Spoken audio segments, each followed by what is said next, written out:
Hello, and welcome to the South Coast Artists Index, where artists, performers, and writers, as well as curators, directors, and supporters, anyone with ties to the creative community, drops by to introduce themselves to you. We'll talk about their beginnings, their vision, their passion, and so much more. The South Coast Artist Index podcast is brought to you in part by Heavenly Spirits, who invites you to celebrate the art of life and creative communities everywhere. Learn more at heavenlyspirits.com. Hi, this is Ron Fortier with another episode of the In Focus podcast brought to you by the South Coast Artist Index. And our guest today, I can actually say he is a special guest. The closest that we've had to our guest is probably Dr. Richard Connor, who handles mid-century estates as a collector. So there's some parallel there. And I'd love to be able to get you guys on a show together at some point in time. So I'm going to let our guest introduce himself, just like I do everybody else. And I really don't think there's a story in his name, but you always get surprised. Well, thank you for having me, Ron. I really appreciate it. My name is Michael Rose, and I am the gallery manager at the Providence Art Club. And I'm also an appraiser, and I teach classes on art history and art business. And my background is that I studied art history at Providence College, and then I studied art appraisal at New York University. And so I've been active in the Rhode Island area. I'm originally from southeastern Massachusetts, though, so I'm happy to be here. Oh, that's fantastic. There aren't many of your type around. And when I brought up Dr. Richard Connor, he started off doing the flea markets, the antiques. He just kept, it's like the bad Three Stooges thing where they're divvying up something. There's three for me, there's one for you, there's three for me, there's one for you. I mean, his house is chock-a-block with artwork. I mean, he's got stuff on the floor 3, 4, 5 canvases deep, every square inch of his walls. And he was a neighbor of mine. I lived in the neighborhood until I moved to Portugal. And he brought up something that's very, very critical. And that is, especially with mid-20th century artists, people who were successful in their lifetime. And then they pass away and they leave sometimes 2-3 trailer loads of artwork. And the family's overwhelmed and they have no idea what they should do. If they should light a match to it, they should call in somebody, but then they don't trust the appraisers. They don't trust the antiquarians. They don't know who to call. And then they can't afford to store it. And it's a story as old as time, I guess. Could you give us a little bit of clarity with that, especially me? Sure, absolutely. So that absolutely exactly the way that you stated it is a huge issue for the families of artists. I'll give one example. There's an artist who, and I heard about this situation sort of secondarily. There's an artist who was a member of a local arts organization, a very well-known artist who during their lifetime, was selling, a moderate-sized painting for the $500 range, let's say, something like that. And I know a person who was a good friend of this person, admired their work, had purchased their work during their lifetime. And the individual passed away and their friend went to the estate sale at their house, to support the family and everything. And the kids, who weren't really art people, they, knew their parent was an artist, but they weren't really aware of what their reputation was. They were selling, multiple canvases at a time. Like they had labels on all these piles of paintings that were like, take all 5 for like $50 or, things like just a really sad, terrible thing to happen. And part of that happens for an artist like that, that individual was a member of a number of organizations, but didn't have gallery representation in terms of, Gagosian gallery representing the estate, for instance. So that can make it difficult if you pass away without gallery representation. The other thing is that, even if you've been a successful artist and you've mostly managed your career on your own, but your work has never really been in auction settings, for instance, that would make it pretty difficult for an auction to take up your work after your passing, so those are just a couple, being in the retail market, being in the secondary market are important things to be aware of while an artist is still, very much in the center of their career. If an artist is interested in managing the estate, afterwards, because if your family isn't interested in art, it's very difficult for them to manage it, I think. Yeah, I mean, you brought up a couple of things. One of them is the auctions. It's funny because I've seen a lot of artists who in their lifetime were successful, and they sold their paintings for probably 2, 3 times of what I've seen them posted in auction. Absolutely. And it's kind of weird when you actually see your own work at auction. Richard contacted me once and said, "This has got to be you. Looks just like you." He said it was out of an estate in Miami, and I was like, "Yeah, it is mine." I said, "How much did it sell for?" I said, $10. It was a bargain. So that's one thing. And then my gallerist and friend in Portugal, Rui. They have the leilões, the auctions there, and he wanted to play the gambit to kind of introduce me into Portugal by having me do, which I did, a bunch of work off stretcher. For some reason, the off stretcher thing was a very critical thing in his thinking, and because he said now he could introduce me, and then with a lower price rate because it was off stretcher. Mm-hmm. But then he got cold feet at the end, and he said, "Well, what happens if all of a sudden you become a commodity, but you become a commodity because they could get your work so cheap at auction?" Mm-hmm. So he said, "Let me just think about it," and he's still thinking. Yeah. I luckily sold the work. What's that? There's a lot of issues at play. I mean, there's so many complex sort of things. I mean, the issue of an artist, for instance, seeing their own work in auction. Mm-hmm. I've seen that. I was at a gallery at one point not that long ago, and saw the work of a contemporary living New England artist in a big group show, and it was a big, beautiful abstract painting, and it had sold for, I think the price was like $3,000 or something. I mean, the red dot was on 3,000. I don't know if that's actually what the person paid. Mm-hmm. And like the next week in a sort of regional auction house, this same person's work, almost identical to the thing that I'd seen sell at retail for 3,000, sold for, I want to say 500 or something like that. So, I mean, imagine how the person feels who bought it at 3,000. That's not a great purchase. I mean, I know you've offered these courses. It'd be great if we could get you in this area specifically. We can talk about that after we're done with this podcast, if you'd like. But for a while there, I was the co-host and co-producer of a television show called The Wine Guys. We were actually on Channel 6, ABC Providence. We worked with Walter Potenza. And in doing the research, because I'm a painter, but I ended up in marketing and teaching marketing in the wine industry, and listeners have heard this before. There's a term called the wine lake, where regardless of the quality of the wine, unsold wine is sold into this wine lake. Now you could have a vintage year from Chateau Lafite Rothschild, I mean a bumper crop, but now economically, it screws them up because they have a case production of X and now they have a case production of Y. So that means their unit cost has to be adjusted, and you can't bring down a unit cost on a Chateau Lafite Rothschild. Yeah. It's like one of those wacko kind of numbers games.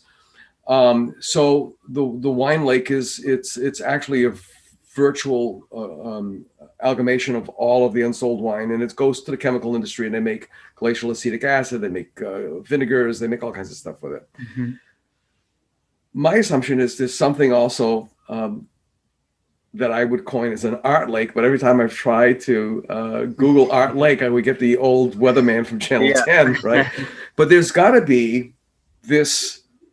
If you think of those plastic islands that are floating around, and I forgot what they call those, the trash. Yeah. There's got to be this, and it's virtual, obviously. There's got to be all of this unclaimed art, and I've heard stories that financiers in Arab countries are buying this stuff by the trailer load. Have you heard anything of that? I mean, there's definitely a major market in the Middle East for a lot of different types of artwork. I mean, you think of the Salvator Mundi, which recently sold for a record sum, that sold into a Middle Eastern collection. I think they're collecting at pretty much every level. And the same is true, I mean, to a certain extent of Asia as well. I think for local artists, one of the issues is sort of goes back to that secondary market thing. I mean, we have a lot of people, I mean, I know a lot of pretty good collectors of regional artists. And once you purchase it in a retail setting, there's really nothing else you can do with it after. Like, there's not a lot of galleries in New England that specialize in the secondary market of New England artists, living contemporary art, I mean, living New England artists anyway. And there aren't a lot of auction situations where regional people who aren't that well known, where their work can perform well, so that's another sort of issue. Yeah. It's sort of, I don't know. There's also another possible parallel, especially with these, and they come from Muslim countries specifically, and I don't know if they're modeling their mindset on. Are you familiar with the term matumba? I don't think so. Matumba comes from, believe it or not, the secondary T-shirt business. So graphic T-shirts are, shirts are donated to Goodwill and the Planet, those yellow boxes, the pink boxes, all the different boxes on the roadside. And there are people who buy these things and they grade them. I mean, this is a trade the rag trade, the real rag trade. But the connoisseurs in that trade, so to speak, go through those piles looking for higher grade shirts that they can resell in secondhand shops.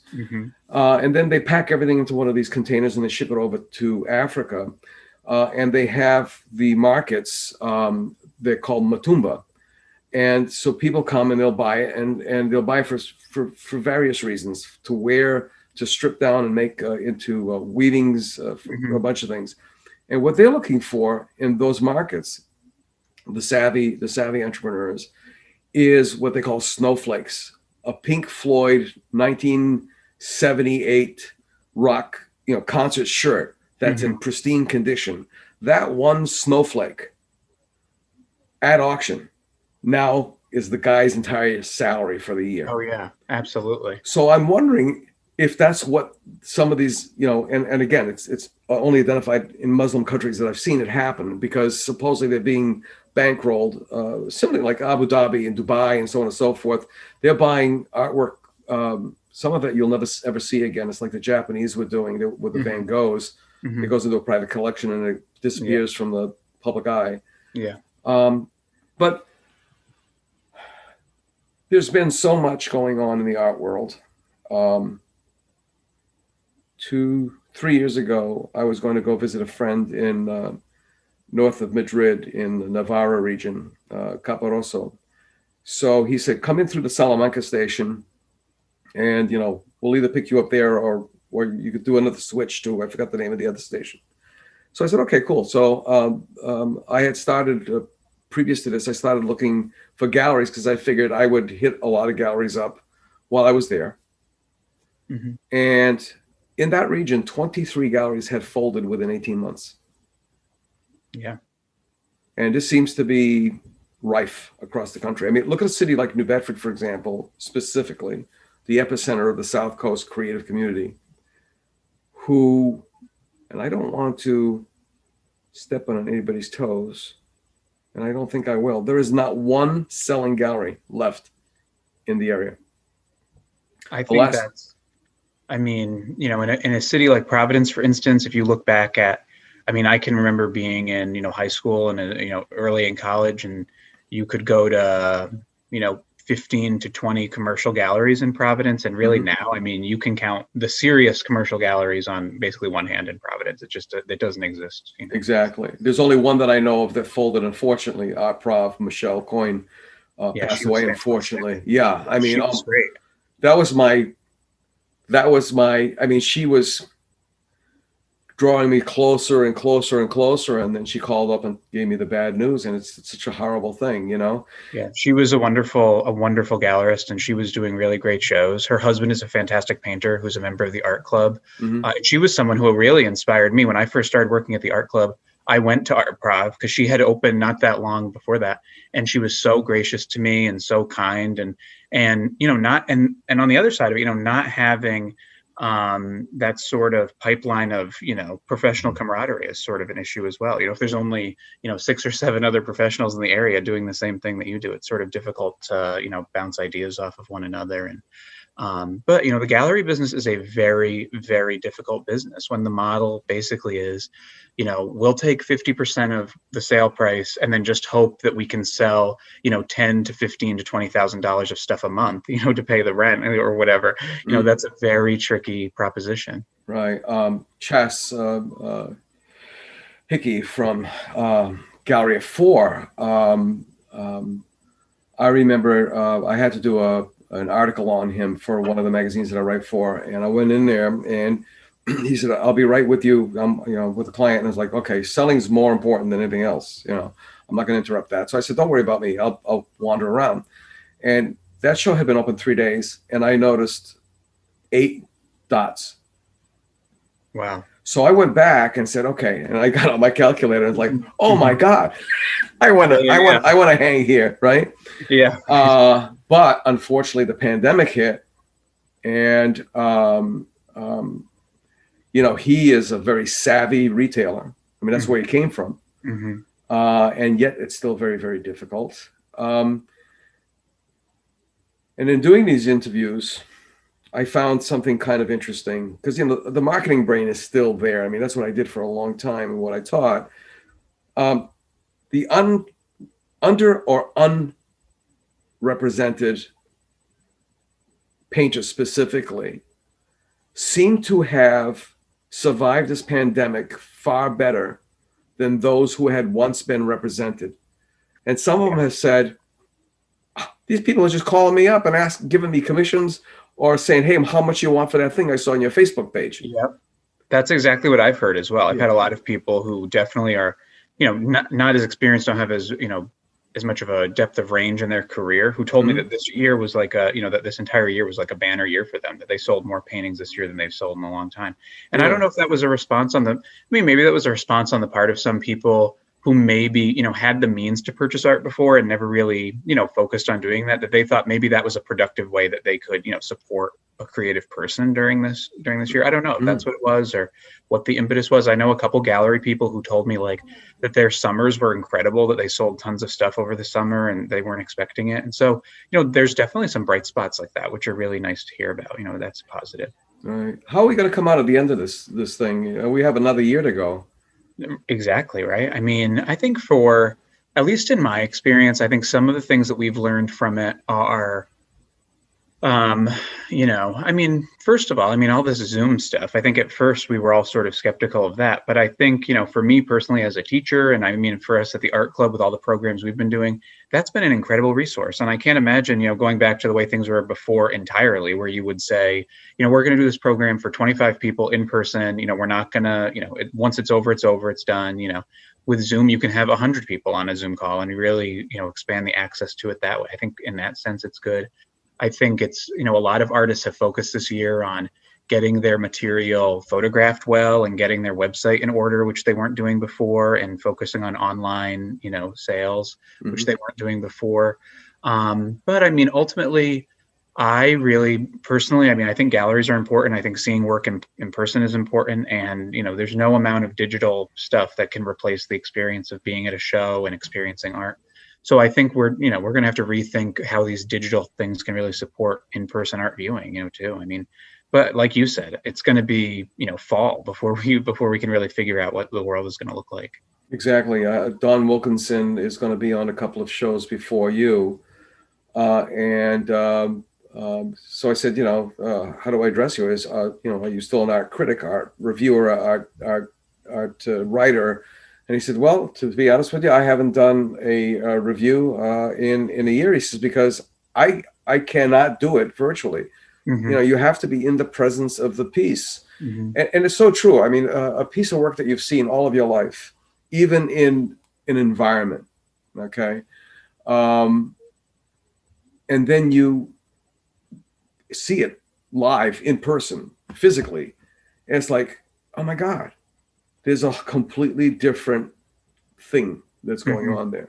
Absolutely. And so part of this discussion was a lot of galleries and a lot of museums are trying to do these virtual tours.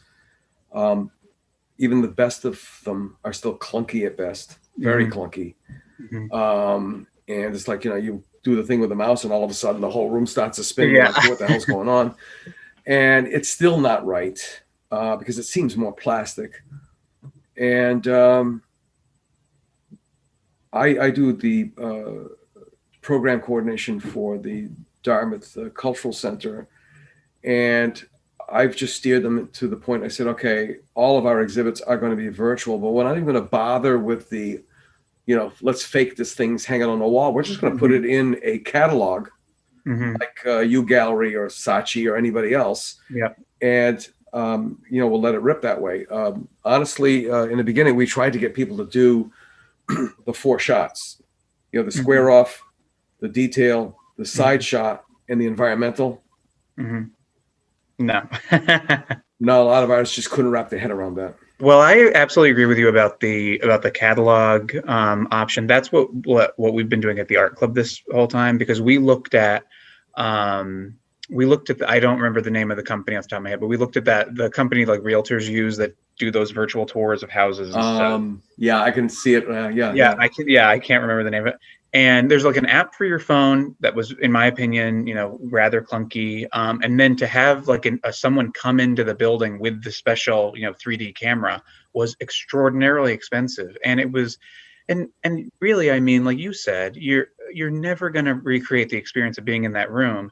And it really is interesting to me that you touched on that point, because that's been something I've been thinking about most of this year, is that there's so many curators and institutions and organizations that are so obsessed with recreating this virtual, like video game like space. And it really is at the cost of actually understanding anything about the work. I would rather see, a good clear shot of one painting with like the bio of the artist and a link to their website where I can see more than see, this weird, like, pixelized room, like where you don't really understand anything anyway. I think that is really a fascinating sort of thing coming out of it. And you have all this, like, the viewing room and all of these sort of ridiculous things that we're experiencing. But I mean, see a catalog any day. I want to experiment, but then again, too, video cost, because audio is pretty simple. The editing is pretty cut and dry comparatively. Obviously, with video now you've got another layer. And then of course, you should put a music bed in there, and you've got to dress it up a little bit. You have to have a nice intro, a nice outro. And unless you get to some young person that's a crackerjack and can pull that off on an iPhone using iMovie. But my thing is I'm thinking of going the way of Sister Wendy, which instead of Sister Wendy, there's the artist standing in front of their work. There'll be less work represented, but you'll do 3 vignettes per artist. So basically it's the same space. We hang one painting, they talk about it, we take it off, we do another one, they do the transitions. Because I think that's part of the other thing too that the virtual world is not allowing, is that when you go to an opening, you're an artist, I'm an artist, there's that wacko thing. People are either drawn to you, or they're embarrassed to speak to you, or they're it's a very strange thing, but that interaction is very, very, very important. Yeah, it absolutely is. And one of the things that spurred me on to do this was back in undergraduate school, seeing, and I've mentioned this a dozen times, I've got to find that actual film online, and I've got to watch it again after 40 something years. It was a very famous, I believe, French filmmaker, and he photographed, he filmed Rothko, Stella, Rauschenberg, and I don't know, they were sitting on ladders. That's the one bizarre, they were sitting on step ladders, and they were shot, from that kind of angle. Yeah. But regardless of the production value that he was trying to create, I've been affected by it, and I've heard people who have openly wept standing in front of a Rothko. They don't have no idea why they're crying. Yeah. And to see the man who did it, and you're going, he looks so normal. Yeah. You know what I mean? I think that's part of the whole thing, don't you? Absolutely. I mean, I think artist personality is a huge element of it. And I think that's why openings are an unusual thing. I think people who are in the arts and go to them all the time, I think don't realize how strange they are. And, people who don't participate in them, when they go to them, they don't understand what the, social hierarchy is, or what the, what's expected of them. But I mean, I'm sure you have these type of artists. I have these type of artists. You'll have an artist who, you love the individual, and you think they're a great person, and you're engaged with them, and then their work doesn't really excite you that much. And then you have other people who their work is really exciting. You love their work. You meet the artist, and you're just horrified by not by how much you don't like the artist, and either they're rude. You'd never have a beer with that guy. No, exactly. So there's those two sort of sides of it. And then once in a while, you have artists who are, have that combination of both, where their work is really fascinating and interesting and great. And then you can have an incredible conversation with them, and they're also nice and they're organized, like that's the unicorn sort of individual. But that's an element that's, completely lost in some ways. If you're just looking at a catalog, maybe just reading a bio, maybe you're impressed by where they went to school or something, but you never have that experience of, being with them in the space, seeing them in relation to their work, them talking about their work, getting that real, genuine social element of it. And the social element is incredibly important. We always, at a place like the art club, we often have people come in who are looking for a specific artist, who know someone from their reputation, who want to have part of that person. And then you have artists who make great work and just, they're an artist and they want to be in their studio and they're shy and they don't participate in the social element of it, and they're not as successful as you'd expect them to be for that reason. It's very strange. It's a weird thing. Oh, it is. I mean, I'm actually an introvert by nature, and I remember, in graduate school when the this more serious openings began. Like I was shown at Medici Berenson Gallery, and there's a type of collector buyer clientele that just I don't feel comfortable around. I don't know why. I just don't feel comfortable around. So my ex-wife would go in. It would be almost like a military operation. She would go in first, so we'd be separate. She'd go in first, and she would just hobnob with everybody and find out what's going on. And and then when I'd walk in, I would get these stories or whatever, and then we'd compare them, and they were like night and day. It was the most bizarre thing, It's a wacky kind of a world. Overall, let's say we eliminate the fact that 2 years of our lives that have been interrupted, some worse than others, and some that's actually been an odd kind of a blessing to them. But removing these 2 years of the pandemic from the art scene, where do you think we would be right now? Because prior to that, the big problem was galleries were folding left and right. And the only things that were replacing them with pop-ups and artists' galleries, which, none of the, you're only a selling gallery if you're an artist gallery, if you're selling your own work. Yeah. Primarily. Yeah. I would say I think the art world in general would have been, I think the art world in general, the art community, the art business was up until all of this, really focused on maintaining a status quo that, sort of didn't make any sense to begin with. That any of the innovation that was really happening was, happening in sort of small pockets in New York or Los Angeles or big cities with big markets. And in the sort of local and regional landscape, I think most people were really interested in, maintaining everything that they felt, was the thing you do that goes, even if, they had done different types of openings and they weren't working, they would keep doing that same type of thing because they said, well, this is what's done, there's a sense of you do it this way. And I think that probably would have continued because I think people are very stuck in their ways and they're not responsive to, to the idea that you can sort of learn from what's going on. Artists, I think, are a unique brood in that, and I say this all the time to artists that I work with and to people I work with, is that artists will bend over backwards to find any excuse why their show didn't go well that, doesn't have to do with their work, anything at all. They'll say, well, like if my painting wasn't on that wall, it would have sold, it would have done really well. If you had been open on that Tuesday afternoon, like I would have sold the painting, like the light bulb was out upstairs, like that's why things didn't go. And I think that sort of culture is embedded in the art community, that because artists are ultimately, I think, pretty optimistic people, and they think their art is good. So I think that's part of that.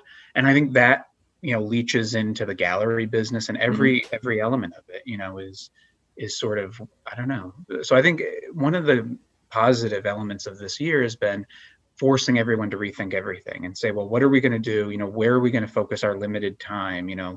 And, I mean, like I said, with the Zoom things, doing artist talks on Zoom has been a great thing, and, it doesn't replace openings. It doesn't replace gatherings. It doesn't replace seeing a show in person, but you have that, that element of question, answer, and conversation that's so important.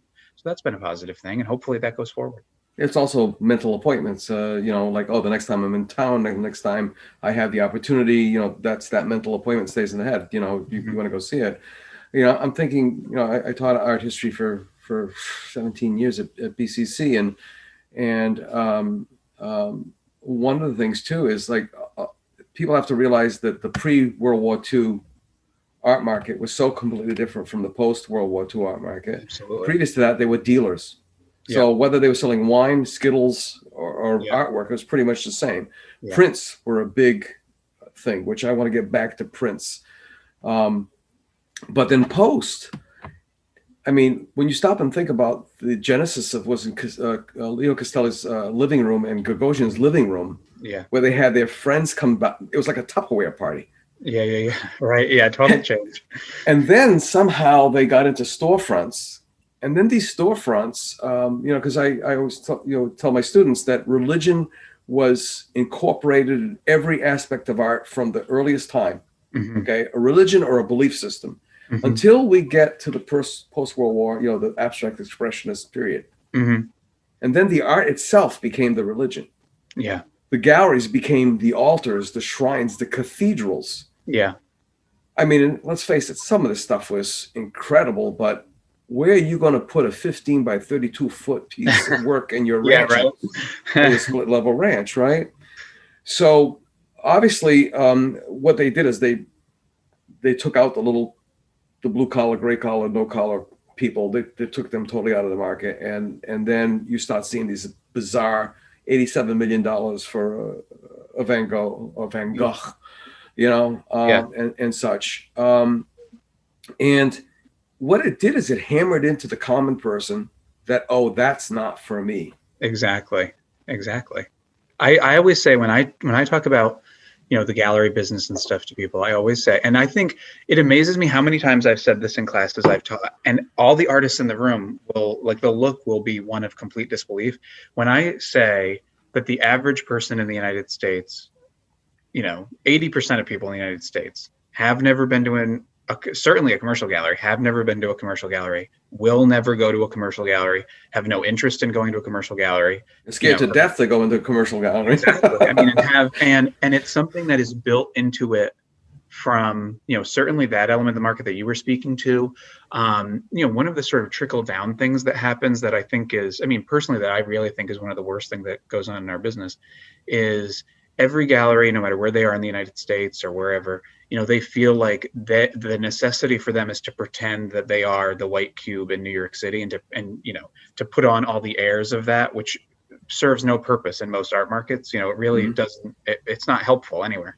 So you'll walk into a gallery, somewhere and no one speaks to you. And, there's no one even at the desk when you walk in, and there's nothing, there's no music on. It's just an empty room with these paintings on the wall, and there's, you learn nothing and you sort of leave.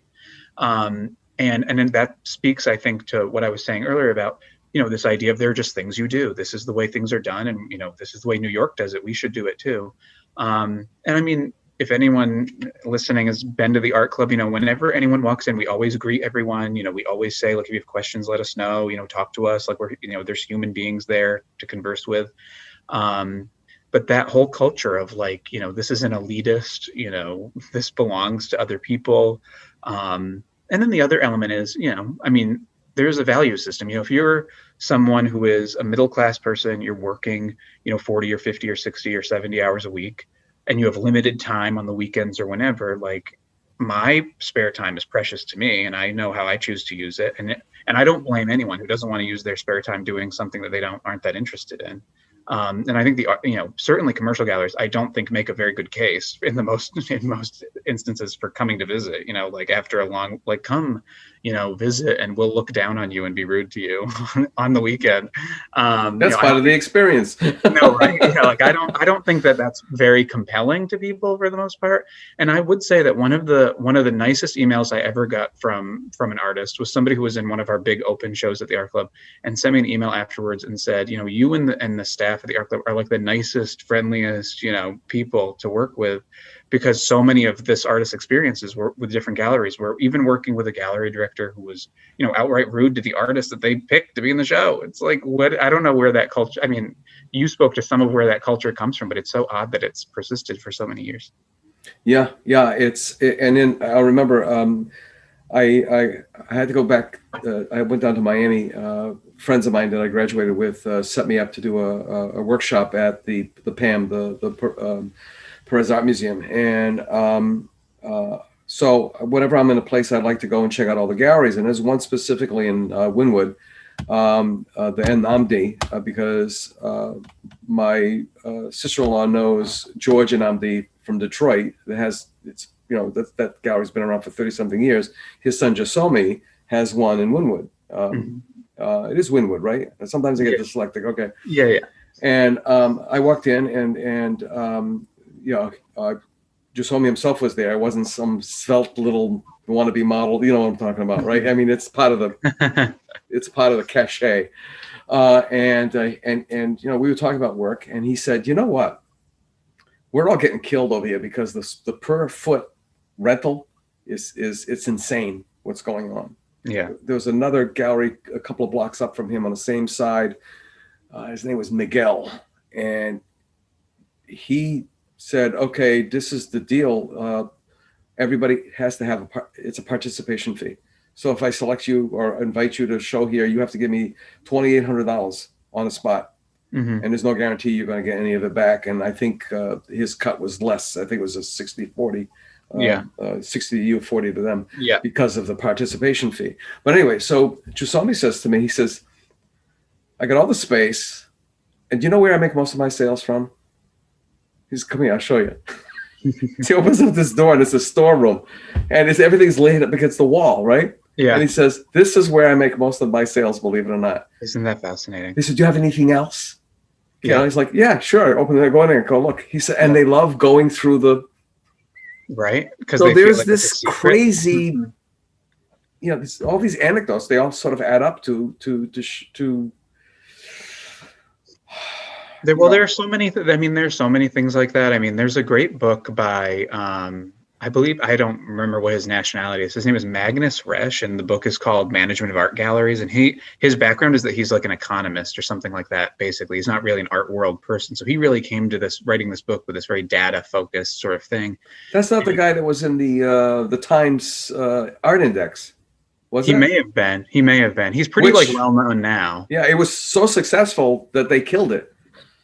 Yeah, I mean, well, a lot of gallery people afterwards were like, "Well, like, what does he know?" Like, what? Yeah, it's the Times of London. That's what the Times is from. Times Art Index, where he was treating paintings like pork bellies and sorghum. I think that's probably the same guy, because he was very market focused, and so he wrote this book, and the book is based on this major survey that he did of every he sent it out to every major gallery, I think like 2,000 galleries or something, and he got a very good response rate.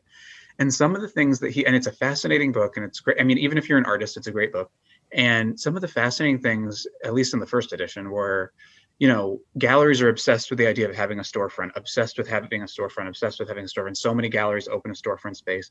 And then the reality is that galleries that pay less rent to have, a second or third floor, space somewhere, they actually perform better because they're wasting less of their overhead on this like incredibly expensive storefront down on the street, because they'll, if a person wants to see it, they want to see it. Most sales don't come from walk-in buyers, they come from committed collectors, which I guess if you're in the business, you sort of have a recognition of that. But the incredible thing coming out of, him writing something like that is that you have even the gallery people who gave these responses, who said, I have a storefront space, I make $200,000 a year, and there's another comparable gallery that has a third floor space that makes $500,000-$600,000 a year. They would say, no, you're wrong. Like, you don't know what you're talking about. And this is a guy who's like a data analyst who knows what he's talking about. And even people don't want to hear it. It's like, it's sort of remarkable. Okay, so now let me bring you now to like, it's been what, 10 years now? Art Basel, Art New York, Art Miami, a flea market for rich people. It's, I don't even know if I really have anywhere. I went to TAFAF, which is the sort of old masters version of that, last fall, I guess in the fall of 2019. And it's an incredible, that's something where, like, if you're someone who's relatively interested in art, I think an art fair is a fun thing to experience because it's so crazy and weird that there are these people who go there and purchase art in that sort of situation. And if you're a glutton for punishment and you like, rich gallery people being really rude to you, you can do that, and you can just have 100 of them be rude to you one after another. It's sort of, it's an interesting spot for that. But it really, it's like a flea market. It's bizarre. It is bizarre. Art, was it Art New York? Their fair was my friend and gallerist Luis Villanueva from Colo Colo. Was so successful his first year, he was like stunned. But then there was some paperwork issues that screwed him up. The last time that he went into, and then the market started to get wonky again. I went to Arco Madrid, and then I went to Arco Lisboa, and I'm going to be honest with you. Well, first of all, I was kind of impressed that every single booth had a closing room. Yeah. Which was kind of weird. It's true of TAFAF as well. Yeah, and you could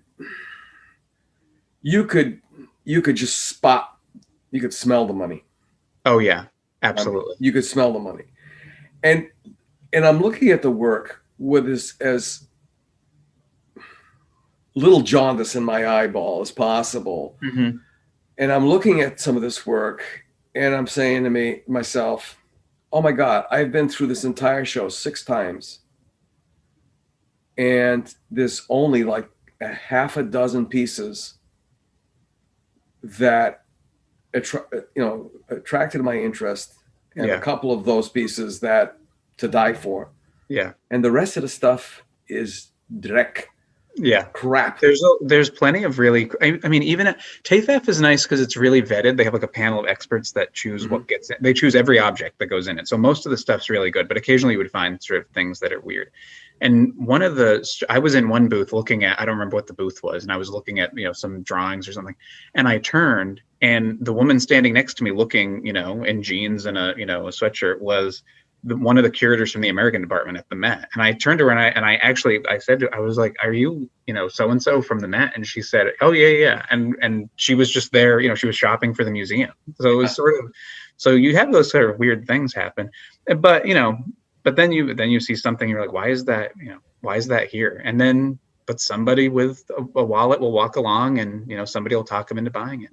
That's almost as bad as the duct tape banana.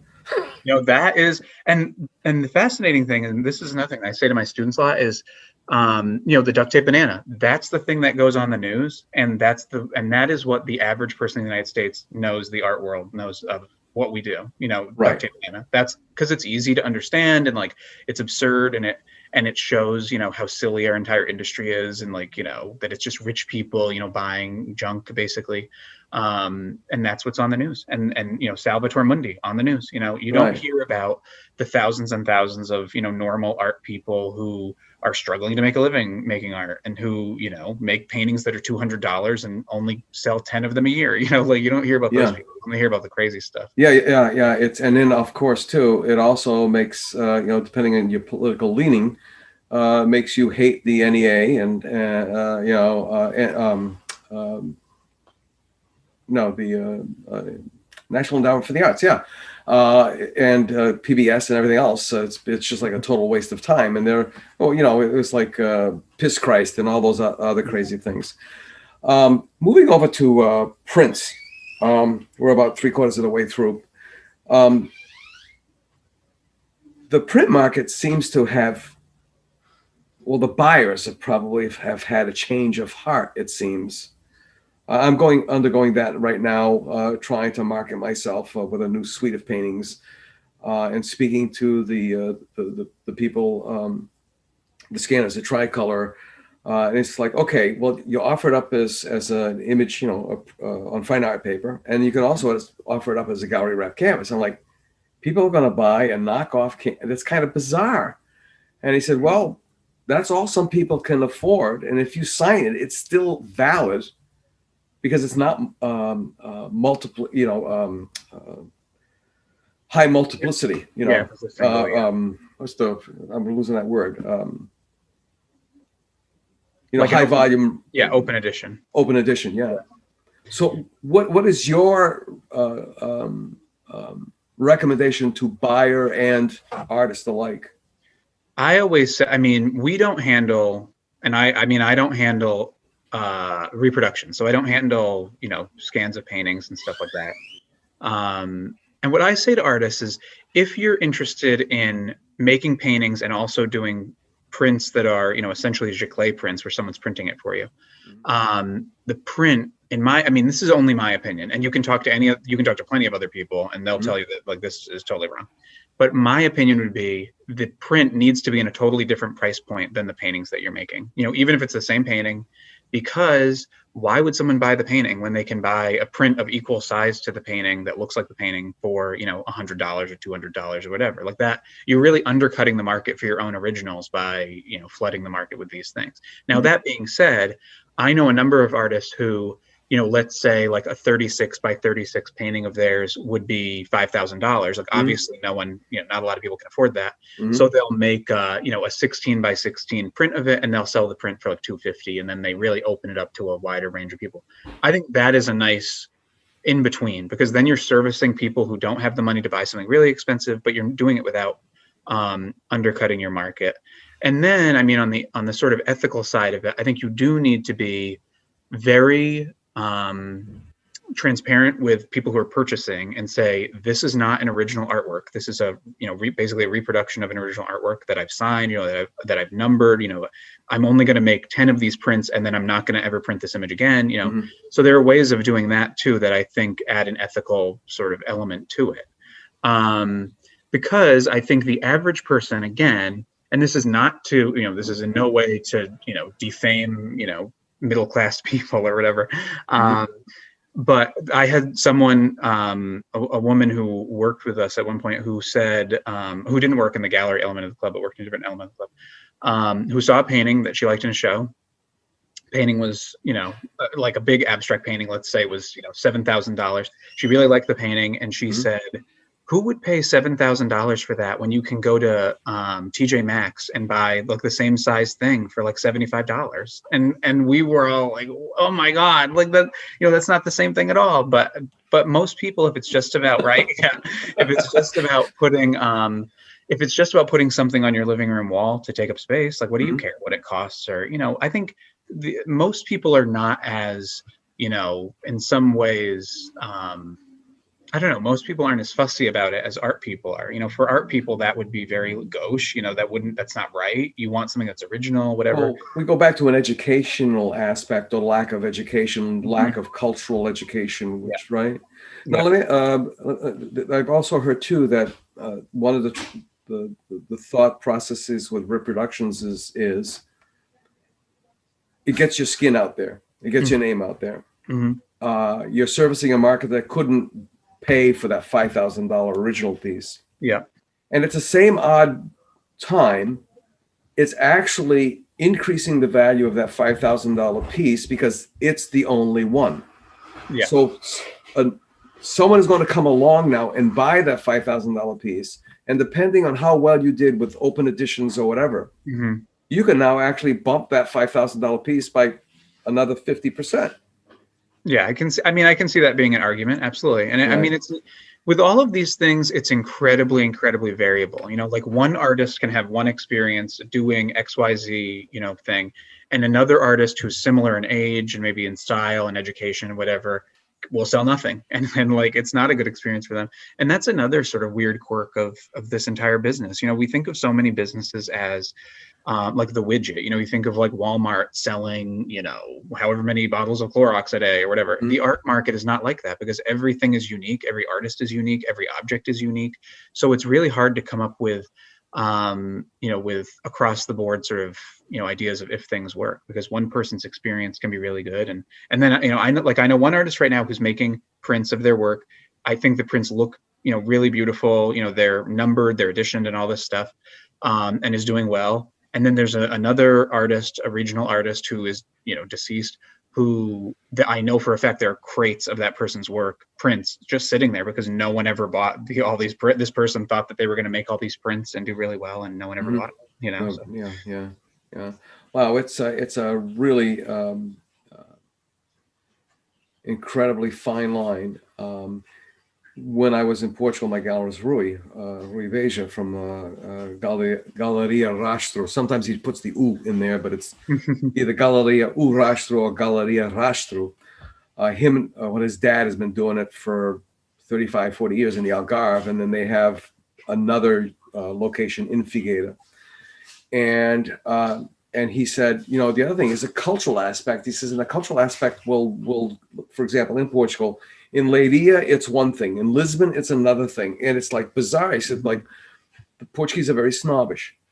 They don't want to buy work under glass because they find that if I can afford artwork, damn it, I'm getting something on canvas. Interesting. That's very interesting. It was so bizarre. And then, you know, you go into the galleries in Lisbon, and I thought I had a fighting chance, but it's community, it's networking, it's constant, you know. Yeah. For some reason, expatriated was at that time Americans for some reason were favored. Interesting. It's like, you know, okay, you can't find a job in Providence. You come to New Bedford, you find a job. I couldn't find a job here. I ended up one in Providence. How does that work? Yeah, right. It's the same thing with, it seems like with the art market as well. It's just totally bizarre. It's fascinating. Maybe they see Americans as the sort of exotic thing. You know, I don't know. And then in Berlin, which I had some inroads there with a couple of friends, it's like, oh my God, it's like, you know, the roulette wheel where you're like the little ball. They just throw you into that thing. Yeah. You'll eventually show up someplace, you know? Yeah, exactly. That's interesting. It is. I mean, it's totally different in every different marketplace. It's really weird. Words of wisdom. Words of wisdom to buyers and sellers alike. Yeah, we'll take this out on the words of wisdom. I would always say that in terms of, you know, for buyers and for sellers, you know, there's a Latin phrase, you know, buyer. I don't know what the Latin phrase is. Caveat. Buyer beware, you know, buyer beware. Which caveat emptor. I'm dyslexic. I always get those mixed up. Yeah, I think it's caveat emptor.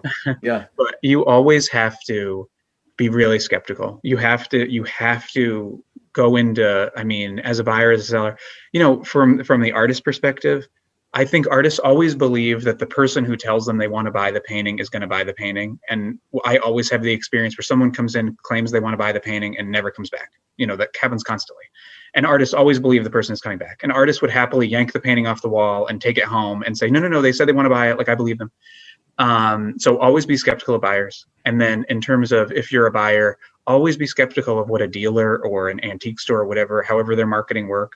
I frequently, you know, I follow different, you know, antique stores and stuff, and I'll see like a painting that they post, and like very clearly they've misidentified like who the artist is and, you know, what it is. And it happens all the time. And it's not always because they're doing it on purpose. It's because, you know, let's say you're a small, you know, thrift store or something, and you're handling tons of merchandise. You don't have the time to sit down and research, you know, whatever this thing is. So you're doing your best and aiming for it, but just always beware. That would be my key piece of advice, I think. Right. And again, because of the media, you know, because the media is where most of the people get their education from. There were a couple of issues right here in Massachusetts within the last 15 years. the couple who went to buy a house in I think it was in Gloucester, and the husband noticed the painting over the mantelpiece, and he said, "Is that staying over the house?" And like, "Oh yeah, that's whatever." So they close on the house, and then they get the keys. They walk, and as they're walking towards the house, he noticed it's trash day, and the painting that was over the mantle is on the trash can. Oh my God. He looks at it. It was like a Martin Johnson Heed. What? And it was like worth like, I don't know, 300,000 maybe, or I might be off by a zero or two. And that was like not the first Martin Johnson Heed. There was another almost exact example of, people looking for those diamonds in the rough, those out of the blue kind of things. But people always believe they're going to find something that's really spectacular, and like when I was studying appraisal at NYU, a lot of the professors there were, very experienced appraisers who had done major appraisals. And the thing almost every professor had said to us was the Antiques Roadshow is one of the worst. In some ways it's good because it gives people a sense of valuation, but it's one of the worst things in the world because they basically, spotlight the two ends of the spectrum. People who think they had something incredible that was worth nothing, and people who didn't know what it was and it was worth incredible amounts of money. And I often have people email me about appraisals, and they'll say, "You're really going to like what I have to show you. It's something really valuable. Like my uncle told me it's worth $50,000 and you're going to really be interested in it." And then you look at the photo and it's something that's worth $0 or negative dollars, like it's really, and I think something like that has really changed the culture around, how people perceive things. People always think art is worth, I don't know. I had a guy come into the art gallery once with, like cardboard prints of the dogs playing poker, and just because he recognized the image, he thought it was worth $1 million. And I said, "No, sir, I'm sorry, it's not. It's a really bad cardboard print of this, painting, that's sort of known for being kitsch." And he did not want to hear it, and he walked out. He didn't want to hear it. So I think it was Tom Hoving that said he had like a really great philosophy where he saw so many of his contemporaries, so many of his colleagues get stuck big time because I think he said, if you want to believe a piece, that's your first wrong mistake. You have to not fall in love with it. You have to be very cold and very distant to it, and really examine it under a microscope and make no leaps of faith, no leaps in judgment, or anything like that. Yeah, I absolutely abide with that philosophy. One more question. Sure. Well, there's actually two. It seems like the millennials are holding up what's left of the art market, and they are doing something that gallerists would have told you just a few years ago. Oh, nobody buys a painting unseen. Mm-hmm. They're buying them off of U Gallery. They're buying them off of Saatchi. They're buying them off of, they're buying basically a postage stamp off this computer screen. Yeah. And they don't seem to have like a return problem. I would say, for me personally, I've bought a number of artworks sight unseen online. And for me personally, the only reason I do it, I wouldn't advise people, friends that I have to do this, but like the reason I do it is because I have seen thousands and thousands of artworks in my life so far. And so even looking at it online, I think I have a sense of what it is. Mm-hmm. And I've never been disappointed by things that I've gotten. I would say for people who maybe don't necessarily look at a lot of work, that they may be disappointed if they, because things can photograph really well and look terrible in person, or photograph terribly and look great in person. Mm-hmm. That might be something that comes up. But I think millennials, this isn't maybe just millennials, or people who have grown up in a sort of media savvy generation, are so savvy to aesthetics and visuals. And we were all, everyone my age, we were born and raised on MySpace and on, Facebook and on all these things. And so it's all about the image and all about mm-hmm. looking at things and stuff. So I think in some ways, people in their 20s and 30s are quite astute when it comes to that. So maybe that's why they feel comfortable. They've bought everything off of Amazon their entire lives, sight unseen. So like they feel comfortable with that too. Yeah. That's pretty much what I thought was that comfort level that was with that. And then too, there was also this sophistication thing, the fascination with the Rat Pack and the mid-century stuff, because mm-hmm. that's what Meme and Pepe had in their house, or Bacci or Vavon Vavu. They had that mid-century stuff, and it was this class, it was this elegance that somehow just evaporated. We like they used to say in the Stooges, we ain't got no class, Yeah. The final thing is Black art seems to be rocketing like crazy. Mm-hmm. And we're not just talking contemporary Black artists. We're talking people are now, and I'm wondering about these estate sales. They're going and rummaging through thrift shops and everything like that, trying to find unfound. This happened, I guess, it was probably around the 70s with the naive artists. Is that just another trend? Or is this finally a validation of Black artists? Well, I think on one level that speaks to, I think at the very beginning, I was talking about the secondary market a little bit, how important it is to have a secondary market. There's an auction house in New York called Swan Galleries, which you may know. It's a great, smaller auction house that mostly handles works on paper and stuff like that. They are the only auction house in the United States that has a dedicated African American art department. And they have gotten so many incredible results for African American artists, most of whom are no longer living, most of whom are what we consider estate artists. But just a few years ago, Swan set a record for Edward Mitchell Bannister, who was an important African American landscape painter and was one of the founders of the art club. And they sold that painting, I believe, sold to the Brooklyn Museum.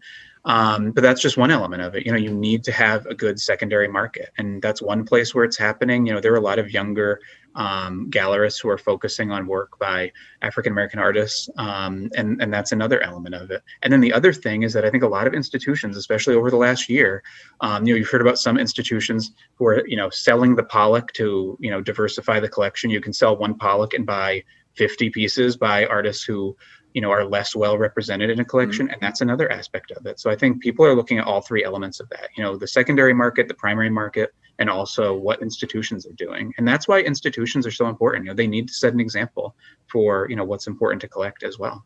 Okay. This is, and I tell everybody always around this point in the show, this is not a one and done. Would love to have you back as many times as possible, even to foist your own agenda.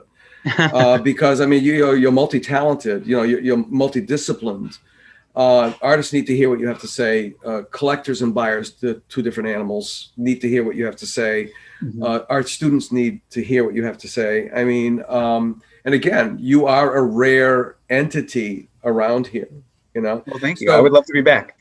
Great. Parting words of wisdom. I always ask artists, for example, what would you like to be remembered for? So I'm going to turn that a little bit. What would you like to be known for? What would I like to be known for? Oh, that's a tough question. I would say, I think I would like to be known as someone who made the arts a little bit more accessible and more friendly, maybe. I think that was probably the main thing. I hope that in all the work that I do, that I make it, that it's not highfalutin and snobby for the most part. No, I agree with that exactly. Well, thank you so much, Michael. Thank you. We're going to thank our guest again, Michael Rose. And this is Ron Fortier with another episode wrapping up of the In Focus podcast on the South Coast Artist Index. And do your best and be nice to each other out there. That's the best that you can do. Thank you. We'll see you next week for another episode of the South Coast Artist Index podcast. The South Coast Artist Index podcast is brought to you in part by Heavenly Spirits, who invites you to celebrate the art of life and creative communities everywhere. Learn more at heavenlyspirits.com. To learn more about the South Coast Artist Index, visit theartistindex.com. Find us on Facebook, Instagram, and YouTube. Be the artist you believe you are, and let's take care of each other out there.